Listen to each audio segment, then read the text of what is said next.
Bismillahirrahmanirrahim.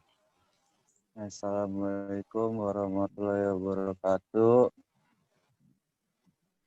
Perkenalkan, kami dari kelompok 1 ingin mempresentasikan tentang manajemen risiko perbankan. Sebelum masuk ke materi, perkenalkan nama saya Bagus Pribadi. Saya Riko Setiawan. Saya Arlina Putri. Saya Melania Nuzul Faijah. Baiklah, untuk selanjutnya akan dibacakan oleh rekan saya Riko Setiawan.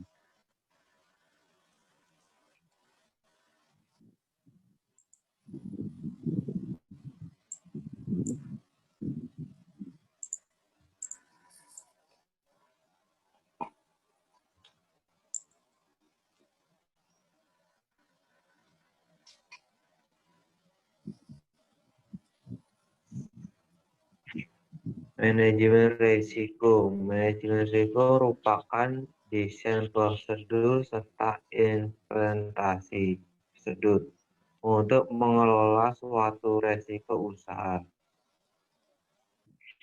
Manajemen risiko merupakan antisipasi atas semakin kompleksnya aktivitas badan usaha atau perusahaan yang dipicu oleh perkembangan ilmu pengetahuan dan kemajuan teknologi menurut Cassidy tahun 2010.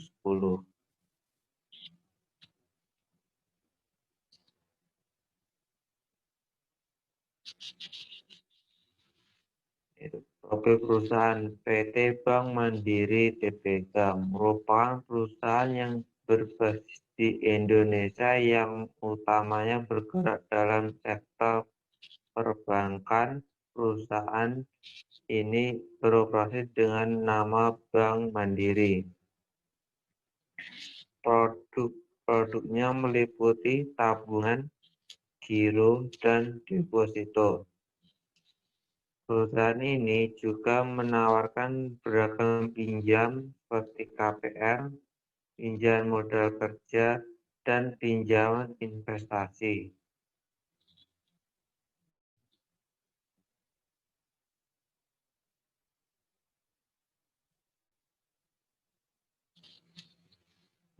Studi kasus, salah satu oknum pegawai kantor cabang pembantu Rawalumbu, Bekasi, PT Bank Mandiri Tbk melakukan kerjasama ilegal dengan manajer keuangan PT Mesdi Sekawan Utama, Yekti Sartono, yang mencairkan cek ilegal di Bank Mandiri senilai 720 juta pada tanggal 5 Mei 2010.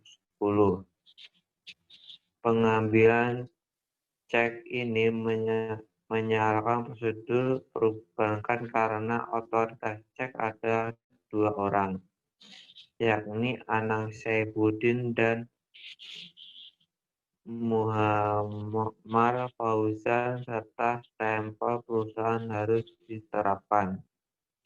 Namun cek tersebut hanya ditandatangani satu orang dan itu diduga dipalsukan atau stempel palsu dan asli berbeda dengan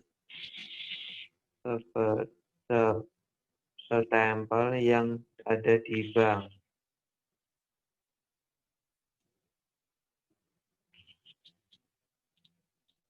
Selanjutnya akan dijelaskan oleh teman saya.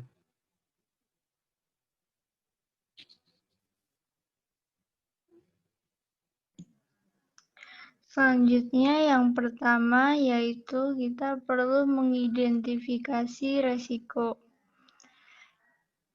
Mengidentifikasi sumber resiko yang pertama ada lingkungan sosial, lingkungan ekonomi, lingkungan operasional, lingkungan legal, lingkungan politik, dan lingkungan fisik.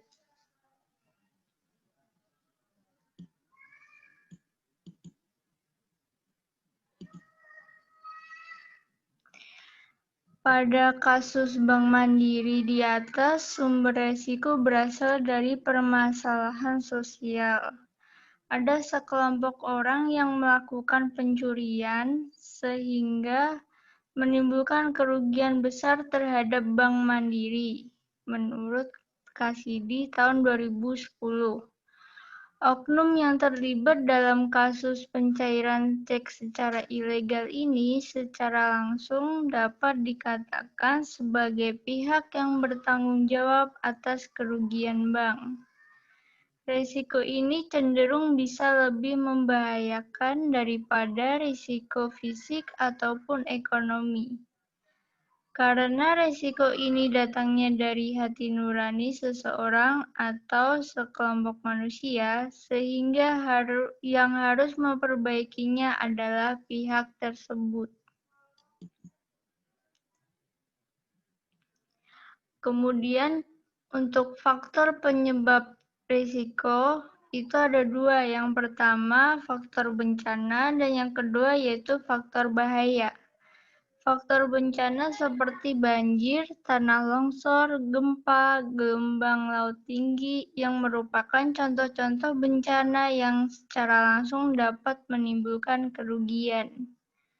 Kemudian yang kedua ada bahaya. Itu terdiri dari bahaya fisik, misalnya berhubungan dengan fasilitas bangunan suatu perusahaan. Kemudian yang kedua ada bahaya moral. Misalnya ketidakjujuran atau ketidakdisiplinan. Yang ketiga yaitu bahaya moral, yaitu sikap yang tidak berhati-hati ataupun kurangnya perhatian dari pihak-pihak terkait dalam suatu perusahaan. Kemudian yang keempat adalah bahaya karena hukum atau peraturan. Itu misalkan akibat mengabaikan undang-undang peraturan yang telah ditetapkan.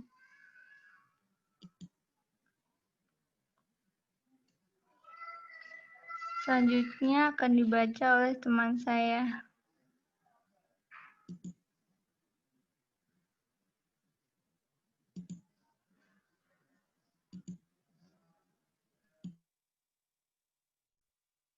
Pada kasus Bank Mandiri, faktor penyebab terjadinya risiko adalah berasal dari moral para pegawai kantor cabang pembantu Bank Mandiri. Pegawai tersebut melakukan pencairan cek ilegal yang menimbulkan kerugian besar terhadap keuangan Bank Mandiri tersebut. Masalah kepatuhan juga merupakan risiko yang harus ditanggung jawab Bank Mandiri pada kasus pencairan cek ilegal tersebut.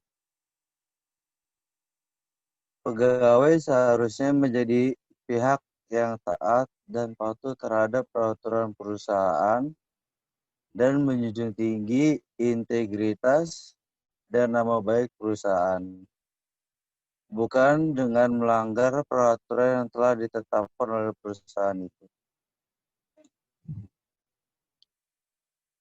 Klasifikasi kerugian di sini ada dua. Yang pertama finansial dan reputasi. Kalau finansial, kerugian finansial dalam jumlah yang sangat besar, 720 juta rupiah. Risiko finansial dapat berujung pada risiko likuiditas, yakni risiko yang mengakibatkan suatu perbankan mengalami kegagalan untuk membayar hutang jangka pendeknya. Masalah ini apabila terus dibiarkan tanpa ditangani lebih lanjut, juga akan membawa perbankan pada risiko kegagalan bank dalam membayar hutang jangka panjangnya atau solvabilitas. Sedangkan yang reputasi, hilangnya reputasi yang dapat mengancam keberlangsungan perusahaan ke depannya.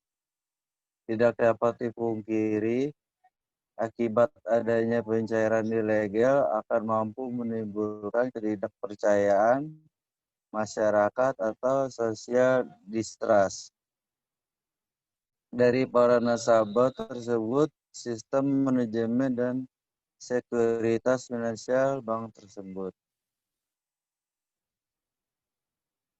Jenis resiko.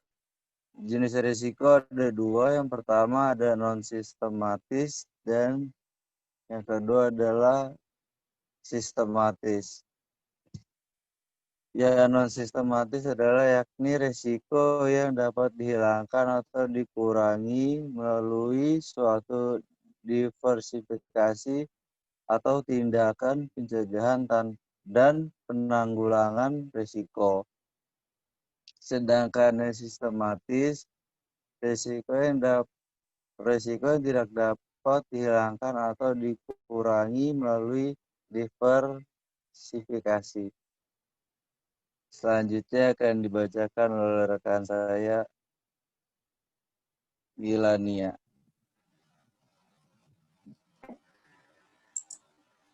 Jenis resiko.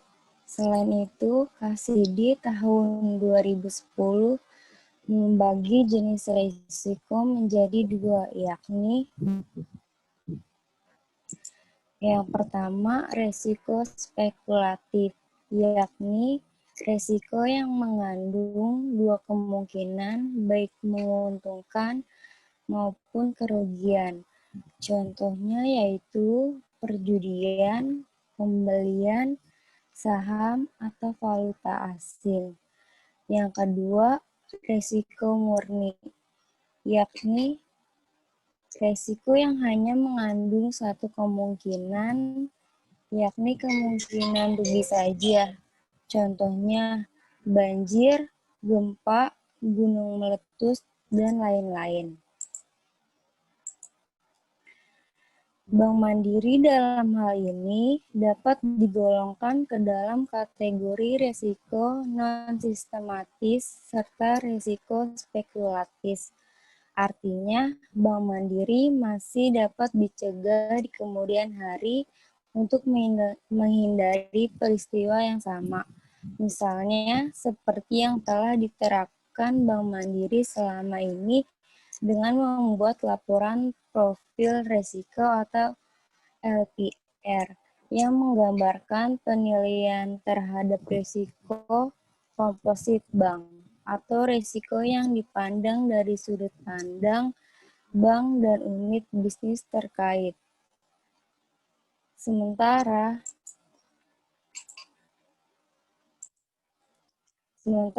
dikaitkan risiko spekulatif dikarenakan risiko ini sebenarnya dapat memberikan dua alternatif bagi pelaku pencarian cek ilegal. Apabila tidak diketahui tindakan ini akan menguntungkan si pelaku, namun di sisi lain merugikan perbankan. Sebaliknya, bila diketahui seperti yang telah terjadi, maka ini akan menimbulkan kerugian bagi si pelaku kejahatan tersebut, dan bank dapat dihindarkan dari permasalahan yang lebih serius lagi. Cara pengendalian risiko. Yang pertama, melakukan tata kelola risiko secara terpadu dengan pengimplementasian tanggung jawab dan kesesuaian kompetensi masing-masing pihak yang terkait. Kedua, Bank Mandiri menyusun profil risiko dalam suatu laporan profil risiko dan digunakan sebagai laporan Bank Indonesia. Yang ketiga, studi kasus juga mengungkapkan bahwa Bank Mandiri telah mempersiapkan tenaga profesional di bidang risiko. Dan yang keempat, ada bank menetapkan kebijakan pengelolaan risiko likuiditas.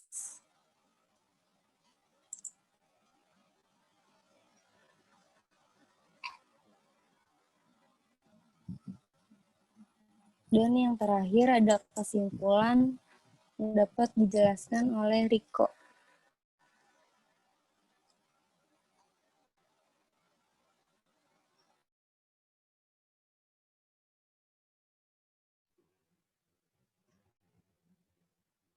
Kesimpulan, Bank Mandiri menderita kerugian finansial, regulasi dan masalah kepatuhan akibat adanya pencairan cek ilegal. Hal ini mengindikasikan bahwa Bank Mandiri perlu lebih meningkatkan sistem manajemennya risikonya. Kerugian tersebut sangat berdampak pada berlangsungnya Bank Mandiri ke depannya, terutama masalah kepercayaan masyarakat. Beberapa hal yang dapat dilakukan Bank Mandiri dalam mengatasi risiko yang terjadi, misalnya dengan menyusun profil risiko, persiapan tenaga kerja yang handal di bidang risiko, menetapkan kebijakan pengolahan likuiditas, serta melakukan tata kelola risiko terpadu.